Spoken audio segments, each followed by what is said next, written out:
Hello friends, welcome to the my YouTube channel Kannada ಕಸ್ತೂರಿ. ನಿಮಗೆ ನಮ್ಮ video daily ಬೇಕಂದ್ರೆ ವಿಡಿಯೋಗೆ ಲೈಕ್ ಮಾಡಿಕೊಂಡು ಕನ್ನಡ ಕಸ್ತೂರಿ ಚಾನೆಲ್ಗೆ ಸಬ್ಸ್ಕ್ರೈಬ್ ಮಾಡಿ. ಹಾಯ್ ಗೆಳೆಯರೇ, ಅಕ್ಕ ಇಲ್ಲದ ಸಮಯದಲ್ಲಿ ಭಾವನ ತೋಳ ತೆಕ್ಕೆಯಲ್ಲಿ ಮಜಾ ಮಾಡಿದ ನಾದಿನಿ. ನಮ್ಮ ಕಥೆಯ ನಾಯಕಿ ಸ್ವಪ್ನ ಹಾಸ್ಟೆಲ್ನಲ್ಲಿ ಇದ್ದುಕೊಂಡು ಓದುತ್ತಿದ್ದಾಳೆ. ಅವಳ ಅಕ್ಕ ಸಂಧ್ಯಾ 5 ತಿಂಗಳ ಹಿಂದೆ ಒಬ್ಬ ಹಳ್ಳಿಯ ಹುಡುಗನನ್ನು ಪ್ರೀತಿಸಿ ಮದುವೆಯಾಗಿದ್ದಳು. ಅವನು ನೋಡುವುದಕ್ಕೆ ಸ್ವಲ್ಪವೂ ಕೂಡ ಸುಂದರವಾಗಿರಲಿಲ್ಲ. ಗಡುಸಾದ ದೇಹವನ್ನು ಹೊಂದಿದ್ದ. ಕೇವಲ ದೇಹದ ಬಣ್ಣ ಕಪ್ಪಾದರೆ ತೊಂದರೆ ಇರಲಿಲ್ಲ. ಅವನ ಗುಣ ಕೂಡ ಹಾಗೆಯೇ ಇತ್ತು ಅಂತ ಎಲ್ಲರೂ ಅವನನ್ನು ಬೈದುಕೊಳ್ಳುತ್ತಿದ್ದರು. ಹೀಗಿರುವಾಗ ಸಂಧ್ಯಾ ಅದೇ ಏನನ್ನು ನೋಡಿ ಅವನನ್ನು ಮೆಚ್ಚಿದಳು ಅಂತ ಯಾರಿಗೂ ಅರ್ಥವಾಗಿರಲಿಲ್ಲ. ಅಂತಹ ಸುಂದರ ಹುಡುಗಿಯನ್ನು ಬೆಳೆಸಿಕೊಳ್ಳಲು ಅದೇನು ಮೋಡಿ ಮಾಡಿದ್ದಾನೋ ಅಂತ ಎಲ್ಲರೂ ಲೆಕ್ಕ ಹಾಕುತ್ತಿದ್ದರು. ಆದರೆ ಸಂಧ್ಯಾ ಸಂತೋಷದಿಂದ ಅವನ ಜೊತೆ ಹೊರಟು ಹೋಗಿದ್ದಳು. ಅವಳು ಲವ್ ಮ್ಯಾರೇಜ್ ಮಾಡಿಕೊಂಡು ಹೋಗಿದ್ದು. ಮನೆಯಲ್ಲಿ ಎಲ್ಲರೂ ಬೇಸರದಲ್ಲಿದ್ದರು. ಅವಳ ಅಪ್ಪ ಅಮ್ಮ ಕೂಡ ತುಂಬಾ ಬೇಜಾರು ಮಾಡಿಕೊಂಡಿದ್ದರು. ಅವರಿಗೆ ತಮ್ಮ ಹಿರಿಯ ಮಗಳು ಸಂಧ್ಯಾಳ ಮೇಲೆ ತುಂಬಾ ಕೋಪ ಇತ್ತು. ಆದರೆ ಸ್ವಪ್ನ ತನ್ನ ಅಕ್ಕನನ್ನು ಅಷ್ಟು ಸುಲಭವಾಗಿ ಬಿಟ್ಟುಕೊಡಲು ರೆಡಿ ಇರಲಿಲ್ಲ. ಕನಿಷ್ಠ ಪಕ್ಷ ಅವಳಿಗೆ ಒಂದು ಫೋನ್ ಮಾಡಿಯಾದರೂ ಮಾತನಾಡಬೇಕು ಅಂತ ಅಂದುಕೊಳ್ಳುತ್ತಿದ್ದಳು. ಆದರೆ ಅಕ್ಕನ ಮನೆ ಹಳ್ಳಿಯಲ್ಲಿ ಇದ್ದುದರಿಂದ ಅಲ್ಲಿ ಫೋನ್ ಸಿಗ್ನಲ್ ಕೂಡ ಸಿಗುತ್ತಿರಲಿಲ್ಲ. ಒಂದು ದಿನ ಸ್ವಪ್ನ ಹಾಸ್ಟೆಲ್ ಇಂದ ತನ್ನ ಅಮ್ಮನಿಗೆ ಫೋನ್ ಮಾಡಿ, ಅಮ್ಮ ಒಮ್ಮೆಯಾದರೂ ಅಕ್ಕನಿಗೆ ಫೋನ್ ಮಾಡಿ ಅಥವಾ ಅವಳ ಮನೆಗೆ ಹೋಗಿ ನೋಡಿಕೊಂಡು ಬಂದರೆ ಚೆನ್ನಾಗಿತ್ತು ಅಲ್ವಾ ಅಂತ ಹೇಳಿದಳು. ಅದಕ್ಕೆ ಅವಳ ಮಾನೇನೇ ಇರಲಿ, ನೀನು ಅವಳ ವಿಷಯ ಮಾತ್ರ ಎತ್ತಬೇಡ.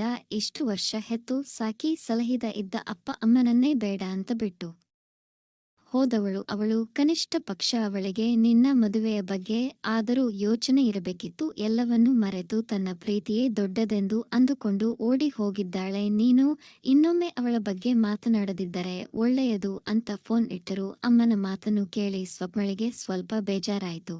ಆದರೂ ಏನು ಬೇಕಾದರೂ ಆಗಲಿ ಅಂತ ಅಕ್ಕನನ್ನು ನೋಡಲು ತನ್ನ ಅಪ್ಪ ಅಮ್ಮನಿಗೆ ಹೇಳದೆ ಆ ಹಳ್ಳಿಗೆ ಹೊರಟಳು. ಆ ಹಳ್ಳಿ ತಲುಪುವಾಗ ಸಂಜೆಯಾಗಿತ್ತು. ಅವಳು ಹೋಗಿರುವ ಬಸ್ಸಿನಲ್ಲಿ ಇದ್ದವರೇ ಎಲ್ಲ ಅವಳನ್ನೇ ನೋಡುತ್ತಿದ್ದರು.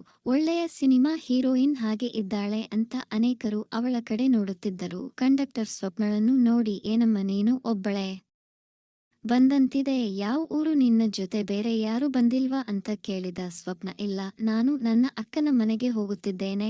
ನಾನು ಇಲ್ಲಿಗೆ ಬರುವುದು ನನ್ನ ಅಕ್ಕನ ಗಂಡನಿಗೆ ಗೊತ್ತಿಲ್ಲ. ಅವರಿಗೆ ಫೋನ್ ಮಾಡಿ ಹೇಳಲು ಇಲ್ಲಿ ಮೊಬೈಲ್ ಸಿಗ್ನಲ್ ಕೂಡ ಸಿಗಲ್ಲ ಅಂದಳು. ಅದಕ್ಕೆ ಕಂಡಕ್ಟರ್ ಯಾವುದಕ್ಕೂ ತುಂಬಾ ಜಾಗೃತೆಯಿಂದ ಮನೆಗೆ ಹೋಗು. ಈ ನಡುವೆ ದಿನಗಳು ಅಷ್ಟು ಚೆನ್ನಾಗಿಲ್ಲ, ಅದರಲ್ಲೂ ನೀವು ಹೆಣ್ಣು ಮಕ್ಕಳು ತುಂಬಾ ಜಾಗೃತೆ ಆಗಿರಬೇಕು ಅಂತ ಬುದ್ಧಿವಾದ ಹೇಳಿದ. ಸ್ವಪ್ನ ಸರಿ ಅಂತ ಹೇಳಿ ಬಸ್ಸಿನಿಂದ ಕೆಳಗೆ ಇಳಿದಳು. ಆ ಹಳ್ಳಿಯ ಹುಡುಗರು ಸ್ವಪ್ನಳನ್ನು ನೋಡಿ, ಯಾರು ಈ ಹುಡುಗಿ, ಇಷ್ಟು ಸುಂದರವಾಗಿದ್ದಾಳೆ, ಹಾಲುಗಲ್ಲಿನ ಶಿಲಾಬಾಲಿಕೆ ಹಾಗೆ ಇದ್ದಾಳೆ. ಅವಳ ಉದ್ದನೆಯ ಕಪ್ಪಗಿನ ಕೂದಲು ತುಂಬಾ ಚೆನ್ನಾಗಿದೆ, ಮುಟ್ಟಿದರೆ ಕರಗಿ ಹೋಗುವ ಬೆಣ್ಣೆ ಮುದ್ದೆ ಹಾಗೆ ಇದ್ದಾಳೆ ಅಂತ ಮಾತನಾಡಿಕೊಳ್ಳುತ್ತಿದ್ದರು. ಅವರ ಮಾತುಗಳನ್ನೆಲ್ಲ ಕೇಳಿದ ಸ್ವಪ್ನಳಿಗೆ ಆಗ ಮನಸ್ಸಿನಲ್ಲಿ ಸ್ವಲ್ಪ ಭಯ ಉಂಟಾಯಿತು. ಹಾಗೆ ಮುಂದೆ ನಡೆದುಕೊಂಡು ಹೋಗುತ್ತಿದ್ದಳು. ಮುಂದೆ ಒಂದು ಮರದ ಕಟ್ಟೆಯ ಮೇಲೆ ಒಬ್ಬ ಮುದುಕ ಕುಳಿತುಕೊಂಡು ಸಿಗರೆಟ್ ಸೇದುತ್ತಿದ್ದ. ಸ್ವಪ್ನ ಅವನ ಹತ್ತಿರ ಹೋಗಿ, ತಾತ, ಈ ಹಳ್ಳಿಯಲ್ಲಿ ಸತ್ಯನ ಮನೆ ಯಾವುದು ಅಂತ ಕೇಳಿದಳು. ಸತ್ಯನ ಯಾವ ಸತ್ಯ ಅಂತ ಕೇಳಿದ ಆ ಮುದುಕ, ಅದೇ ತಾತ, ಒಬ್ಬ ಹುಡುಗಿಯನ್ನು ಪ್ರೀತಿಸಿ ಮದುವೆಯಾಗಿ ಕರೆದುಕೊಂಡು ಬಂದಿದ್ದಾನಲ್ಲ, ಅದೇ ಸತ್ಯ ಅಂತ ಹೇಳಿದಳು. ಓಹೋ, ಅವನ ಆ ಮನೆ ಹಾಳನ ಹತ್ತಿರ ನಿನಗೇನು ಕೆಲಸ, ಅಷ್ಟಕ್ಕೂ ನೀನು ಯಾರು ಅಂತ ಕೇಳಿದನು.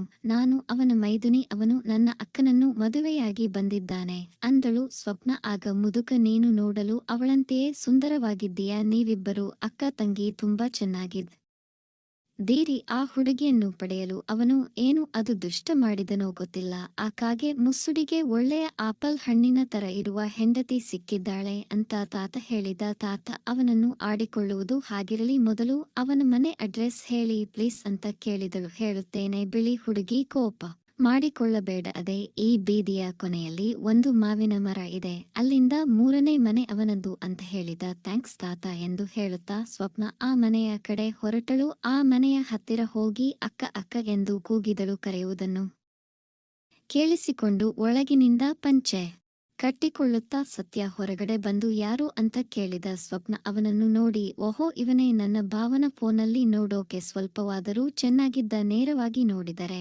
ತುಂಬಾ ಕೆಟ್ಟದಾಗಿದ್ದಾನೆ ಅಂತ ಮನಸ್ಸಿನಲ್ಲಿ ಅಂದುಕೊಂಡಳು. ಈ ಕಡೆ ಸತ್ಯ ತನ್ನ ಮೈದುನಿಯಳನ್ನು ನೋಡಿ ಸಂತೋಷಪಟ್ಟ. ಅವನು ಸ್ವಪ್ನಾಳನ್ನು ನೇರವಾಗಿ ನೋಡುತ್ತಿರುವುದು ಇದೇ ಮೊದಲು. ಅವನ ಹೆಂಡತಿ ಈ ಮೊದಲು ಅವಳ ಫೋನಿನಲ್ಲಿ ತನ್ನ ತಂಗಿಯ ಫೋಟೋವನ್ನು ತೋರಿಸಿದ್ದಳು.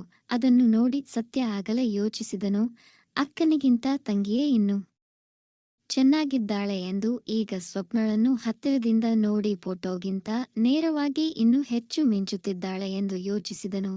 ಏನು ಬಾವ ಹಾಗೆ ನೋಡುತ್ತಾ ನಿಂತುಕೊಂಡೆ ಎಂದು ಕೇಳಿದಳು. ನೀನು ಈ ಹಳ್ಳಿಗೆ ಬರುವುದು ನನಗೆ ಸಹ ಗೊತ್ತಿರಲಿಲ್ಲ. ನೀನು ಬಂದಿದ್ದೀಯಾ ಅಂತ ನನಗೆ ನಂಬೋಕೆ ಆಗ್ತಾ ಇಲ್ಲ. ಒಳಗೆ ಬಾ ಎಂದು ಹೇಳಿದನು. ಒಳಗೆ ಹೋಗಿ ನನ್ನ ಅಕ್ಕ ಎಲ್ಲಿ ಎಂದು ಕೇಳಿದಳು. ನಿನ್ನ ಅಕ್ಕಪಕ್ಕದ ಹಳ್ಳಿಗೆ ಹೋಗಿದ್ದಾಳೆ ಎಂದು ಹೇಳಿದನು. ಏಕೆ ಎಂದು ಕೇಳಿದಳು. ನಾಳೆ ಸಂಜೆ ನಮ್ಮ ದೂರದ ಬಂಧುಗಳ ಹುಡುಗಿಯ ಮದುವೆ, ನಿನ್ನ ಅಕ್ಕ ಮದರಂಗಿ ಹಾಕಲು ಹೋಗಿದ್ದಾಳೆ. ಅದೇ ಅವಳು ತುಂಬಾ ಚೆನ್ನಾಗಿ ಮದರಂಗಿ ಹಾಕುತ್ತಾಳೆ ಅಂತೆ ಅಲ್ವಾ, ಅದಕ್ಕೆ ಮದುವೆ ಹುಡುಗಿಗೆ ಮದರಂಗಿ ಹಾಕಲು ಹೋಗಿದ್ದಾಳೆ. ಅದು ಅಲ್ಲದೆ ಮದುವೆ ಮನೆಯಲ್ಲಿ ಎಷ್ಟೋ ಕೆಲಸಗಳು ಇರುತ್ತವೆ ಅಲ್ವಾ, ಅದಕ್ಕೆ ಮುಂಚೆ ಹೋಗಿದ್ದಾಳೆ ಎಂದು ಹೇಳಿದನು. ನೀವು ಏಕೆ ಹೋಗಲಿಲ್ಲ ಎಂದು ಸ್ವಪ್ನ ಕೇಳಿದನು. ನನಗೆ ನಾಳೆ ಬೆಳಿಗ್ಗೆ ಸ್ವಲ್ಪ ಕೆಲಸ ಇದೆ, ಅದಕ್ಕೆ ಇಲ್ಲೇ ಉಳಿದುಕೊಂಡೆ, ನಾಳೆ ಸಂಜೆ ಹೋಗುತ್ತೇನೆ ಎಂದು ಹೇಳಿದನು.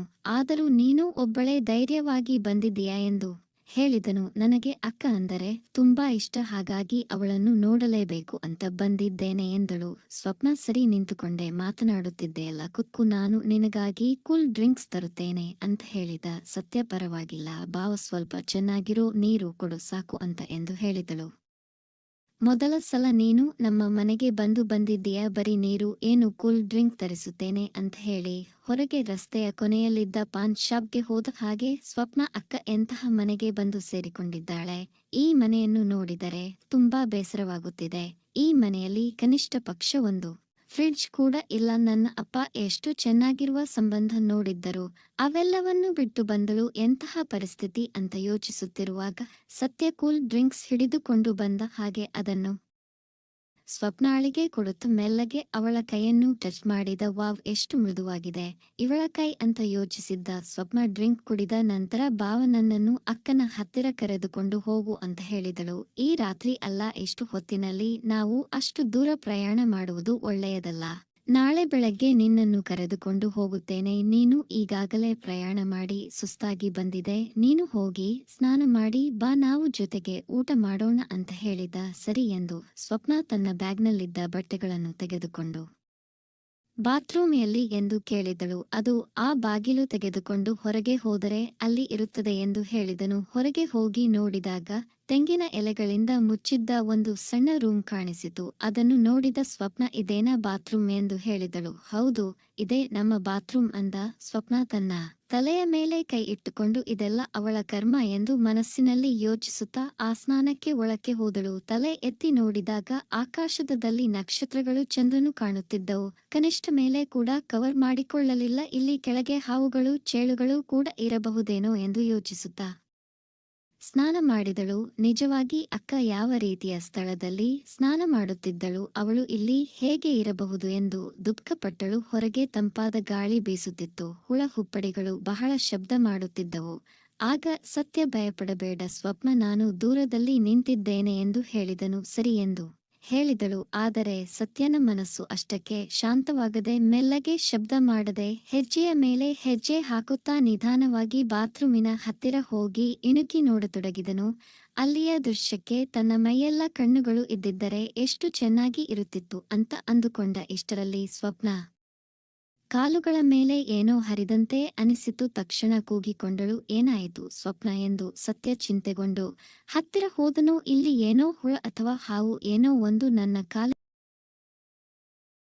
ಹೇಳಿದಳು. ನಾನು ಇದ್ದೇನೆ, ಭಯಪಡಬೇಡ ಎಂದು ಹೇಳಿದನು. ಕೆಲವು ನಿಮಿಷಗಳ ನಂತರ ಸ್ವಪ್ನಗೆ ನಾನು ಯಾವ ಕಂಡೀಷನ್ ನಲ್ಲಿ ಇದ್ದೇನೆ ಅಂತ ನೆನಪಾಗಿ, ನೀವು ಹೋಗಿ, ನನಗೆ ಏನು ಆಗಿಲ್ಲ ಎಂದು ಹೇಳಿದಳು. ಸರಿ, ಹುಷಾರಾಗಿರು ಅಂತ ಹೇಳಿ ಸತ್ಯ ಅಲ್ಲಿಂದ ಹೋಗಿಬಿಟ್ಟನು. ಅದನ್ನು ಕಂಡ ಸತ್ಯ, ಇಂದು ನನ್ನ ಜೀವನದಲ್ಲಿ ಮರೆಯಲಾಗದ ದಿನ ಎಂದು ಯೋಚಿಸಿದನು. ಆಹಾ, ನನ್ನ ಮೈದುನಿ ನನ್ನ ಹೆಂಡತಿಗಿಂತ ಚೆನ್ನಾಗಿದ್ದಾಳೆ ಎಂದು ಯೋಚಿಸಿದನು. ಸ್ವಪ್ನಾಳನ್ನು ಮದುವೆ ಮಾಡಿಕೊಳ್ಳುವವರು ಬಹಳ ಅದೃಷ್ಟವಂತರು ಎಂದು ಅವನಿಗೆ ಅನಿಸಿತು. ಈ ಬಂಗಾರದ ಬೊಂಬೆಯನ್ನು ಯಾರಾದರೂ ಮಾಡಿಕೊಳ್ಳುವುದು ಏನು? ಇಂದು ಮನೆಯಲ್ಲಿ ನಾವು ಇಬ್ಬರೇ ಇದ್ದೇವೆ, ಇಂತಹ ಅವಕಾಶ ಮತ್ತೆ ಬರುವುದಿಲ್ಲ. ಹೇಗಾದರೂ ಸರಿ, ಇಂದು ಇವಳನ್ನು ಸ್ವಂತ ಮಾಡಿಕೊಳ್ಳಬೇಕು ಎಂದು ಯೋಚಿಸಿದನು. ಇಷ್ಟರಲ್ಲಿ ಸ್ವಪ್ನ ಲೈಟ್ ಬ್ಲೂ ಕಲರ್ ಸೀರೆ ಧರಿಸಿ ಸ್ಲೀವ್ಲೆಸ್ ಬ್ಲೌಸ್ ಹಾಕಿಕೊಂಡು ತನ್ನ ಉದ್ದನೆಯ ಜಡೆಯನ್ನು ಎದೆಯ ಮೇಲೆ ಹಾಕಿಕೊಂಡು ವಯ್ಯಾರವಾಗಿ ನಡೆದುಕೊಂಡು ಬಂದಳು. ಅಬ್ಬಾ, ಎಷ್ಟು ಚೆನ್ನಾಗಿದ್ದಾಳೆ ಇವಳು ಎಂದು ಸತ್ಯ ಯೋಚಿಸಿದನು. ಮನೆಯಲ್ಲಿ ಇದ್ದ ಅಡುಗೆಯನ್ನು ಇಬ್ಬರೂ ಹಂಚಿಕೊಂಡು ಊಟ ಮಾಡಿದರು. ಸರಿ ಸ್ವಪ್ನ, ಈಗ ಮಲಗೋಣ ಎಂದು ಹೇಳಿದನು. ಸರಿ, ಆದರೆ ಎಲ್ಲಿ ಮಲಗೋದು ಅಂತ ಕೇಳಿದಳು. ಇದೇ ಹಾಸಿಗೆಯಲ್ಲಿ ಅನ್ನುತ್ತಾ ಆ ಕಡೆ ತೋರಿಸಿದನು. ಇದು ಸಿಂಗಲ್ ರೂಮ್, ಒಂದೇ ಮಂಚ ಇದೆ, ಹಾಲು ಕೂಡ ಇಲ್ಲ. ನೀನು ಮಂಚದ ಮೇಲೆ ಮಲಗು, ನಾನು ಕೆಳಗೆ ಮಲಗುತ್ತೇನೆ ಎಂದು ಹೇಳಿದನು. ಇಲ್ಲ ಬಾವ, ನೀವು ಹೊರಗಡೆ ಮಲಗಬಹುದು ಅಲ್ವಾ ಎಂದು ಹೇಳಿದಳು. ಹೊರಗೆ ಬೆಂಚಿನ ಮೇಲೆ ಮಲಗಬಹುದಿತ್ತು, ಆದರೆ ಸೊಳ್ಳೆಗಳು ತುಂಬಾ ಇವೆ, ಸೊಳ್ಳೆ ಬತ್ತಿ ಕೂಡ ಇಲ್ಲ, ಹಾಗಿರುವಾಗ ನಿದ್ರೆ ಬರುವುದಿಲ್ಲ ಎಂದು ಹೇಳಿದನು. ಅದು ಅಲ್ಲ ಬಾವ, ಅಕ್ಕನ ಮನೆ. ಹೌದು, ಹಾಗಂತ ಅಕ್ಕ ಇದ್ದಿದ್ದರೆ ಪರವಾಗಿರಲಿಲ್ಲ, ಅವಳಿಲ್ಲದೆ ನಾನೊಬ್ಬಳೇ ನಿಮ್ಮ ಜೊತೆ ಹೇಗೆ ಮಲಗಲಿ ಎಂದು ಹೇಳಿದಳು. ನನ್ನ ಮೇಲೆ ನಂಬಿಕೆ ಇಲ್ವಾ ಹಾಗಿದ್ರೆ ಎಂದು ಹೇಳಿದನು. ಇರಲಿ ಬಿಡಿ, ನಂಬಿಕೆಯ ಮಾತೆಲ್ಲ ಯಾಕೆ, ನೀವು ಮಂಚದ ಮೇಲೆ ಮಲಗಿ, ನಾನು ಕೆಳಗೆ ಚಾಪೆ ಹಾಸಿಕೊಂಡು ಮಲಗುತ್ತೇನೆ ಎಂದು ಹೇಳಿದಳು. ಸತ್ಯ ಸರಿ ಎಂದು ಬಾಗಿಲು ಮುಚ್ಚಿದನು. ಅವಳಿಗೆ ಹೃದಯದಲ್ಲಿ ಏನೋ ತಿಳಿಯದ ಭಯ ಪ್ರಾರಂಭವಾಯಿತು. ಚಾಪೆ ಹಾಸಿಕೊಂಡು ಕೆಳಗೆ ಮಲಗಿದಳು. ಕೆಲವು ನಿಮಿಷಗಳ ನಂತರ ಸತ್ಯ, ಸ್ವಪ್ನ, ನಿನಗೆ ಒಂದು ವಿಷಯ ಹೇಳುತ್ತೇನೆ, ಭಯಪಡಬೇಡ ಎಂದು ಹೇಳಿದನು. ಏನು ಹೇಳು ಬಾವ ಎಂದು ಕೇಳಿದಳು. ಇದು ಹಳ್ಳಿ ಆಲ್ವಾ, ಈ ಕೋಣೆಯಲ್ಲಿ ಆಗಾಗ ಚೇಳುಗಳು ತಿರುಗುತ್ತಿರುತ್ತವೆ, ಯಾವುದಕ್ಕೂ ನೀನು ಸ್ವಲ್ಪ ಹಗುತಿಯಿಂದ ಇರು, ಭಯಪಡಬೇಕಾಗಿಲ್ಲ ಎಂದು ಹೇಳಿದ. ಅಷ್ಟೇ, ಸ್ವಪ್ನ ಭಯದಿಂದ ಎದ್ದು ಒಮ್ಮೆಲೆ ಮಂಚದ ಮೇಲೆ ಹೋದಳು. ಆನಂತರ ಏನಾಯ್ತು ಅನ್ನುವುದನ್ನು ಮುಂದಿನ ಭಾಗದಲ್ಲಿ ಹೇಳುತ್ತೇನೆ. ಕತೆ ಇಷ್ಟವಾದರೆ ಒಂದು ಲೈಕ್ ಕೊಟ್ಟು ಚಾನೆಲ್ ಅನ್ನು ಸಬ್ಸ್ಕ್ರೈಬ್ ಮಾಡಿಕೊಳ್ಳಿ, ವಿಡಿಯೋವನ್ನು ಇತರರೊಂದಿಗೆ ಹಂಚಿಕೊಳ್ಳಿ. ಧನ್ಯವಾದಗಳು.